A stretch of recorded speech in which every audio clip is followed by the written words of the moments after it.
viewers of this channel. He's also chief strategist at Belpointe Asset Management, and he joins us right now. David, good morning, first of all, and thank you for being with us. I know this is a busy time for you, so we appreciate your time. One question investors are asking themselves is, when does the so-called capitulation stage get reached? A lot of investors would consider that perhaps to be the time to move some cash into these damaged markets. We are hitting that phase right now. You're starting to see VIX levels, approaching COVID levels, where there was real panic.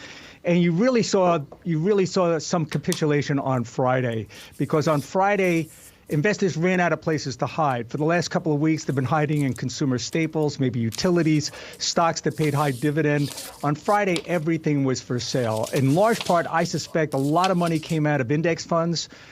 Around 2 o'clock, it started to accelerate. That's when fund managers probably get a message about how much money's coming out of their fund. So everything was for sale. And at the end of the day, a lot of PMs, even like myself, were thinking we didn't sell enough. You say in some recent commentary, some notes written just this morning, I believe, that the velocity of this decline is reminiscent of the early days of COVID.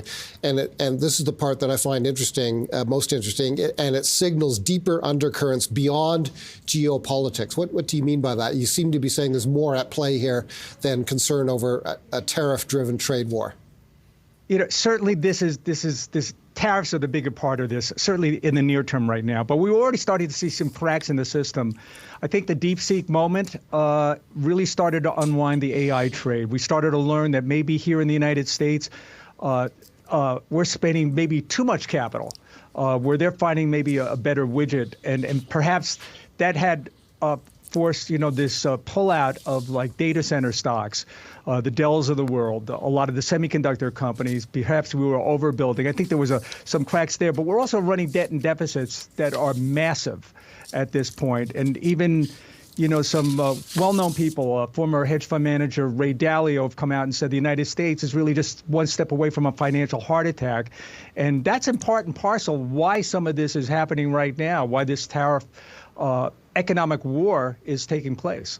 Another very prominent hedge fund manager, Bill Ackman, has said that while he's broadly sympathetic with the administration's desire to correct some imbalances in U.S. trade relationships with its partners, is alarmed at the way the administration has done it. It is calling for a 90-day truce in which perhaps calmer heads prevail and other options for pursuing these objectives are pursued beyond the wall of tariffs that the U.S. has now erected. What are your thoughts on that, on this alarm that we're seeing from people who are very market knowledgeable?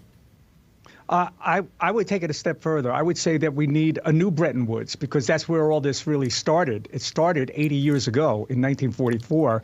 Tariffs are an economic weapon. There's no other way to look at it. It's mutually assured destruction if everybody's doing it. Back then, the United States was the strongest economic powerhouse coming out of the war, and it made sense for the United States to let other countries tariff us more than we tariff them. 80 years later, with the United States running debt and deficits this large, that's problematic. Now, where I would agree with Bill is the following. For CEOs, the uncertainty here is what's really playing havoc with the market, because even if you wanted to onshore your manufacturing capacity back to the United States, what the president wants, if you're a CEO, you're going to do nothing, because the president may, in the next couple of months, eliminate the tariff on that country, in which case you made a mistake. That uncertainty is playing out in real time, and that's where I would agree with Bill. Let's return to our original conversation. Are you seeing opportunities now to put money to work, and if so, where? Well, they're all over the place. But we could buy something today down 2, 3, 4, 5, 6, 7%. It could be down another 10 tomorrow. Until the capitulative phase has run its course, I suspect the first couple of rallies out of this will be significant. But there'll also be opportunities for a lot of people to sell things that they didn't get an opportunity to on the way down. Until this market repairs and goes back to another all-time high, which is likely not to be anytime soon, the market is going to be suspect for some time. What are your thoughts on U.S.-China relations at this point. That's where the tariffs are the highest. China has responded angrily and with tariffs of its own. What are your thoughts on the U.S. trade relationship with China?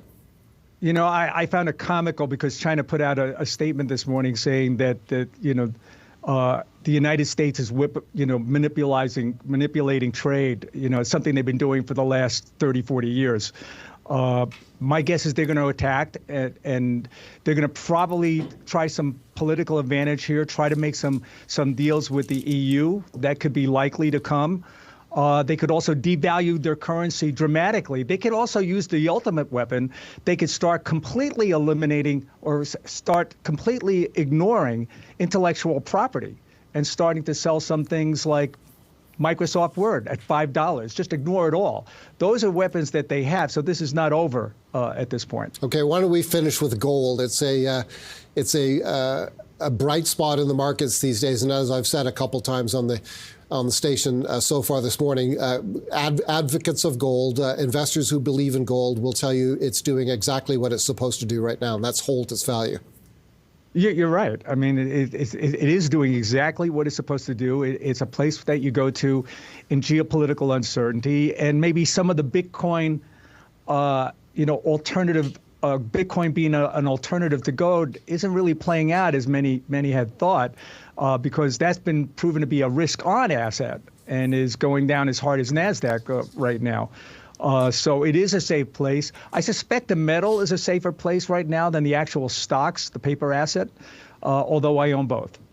David, thank you very much for joining us. As always, David Nelson is Chief Strategist at Belpointe Asset Management. Thanks, David.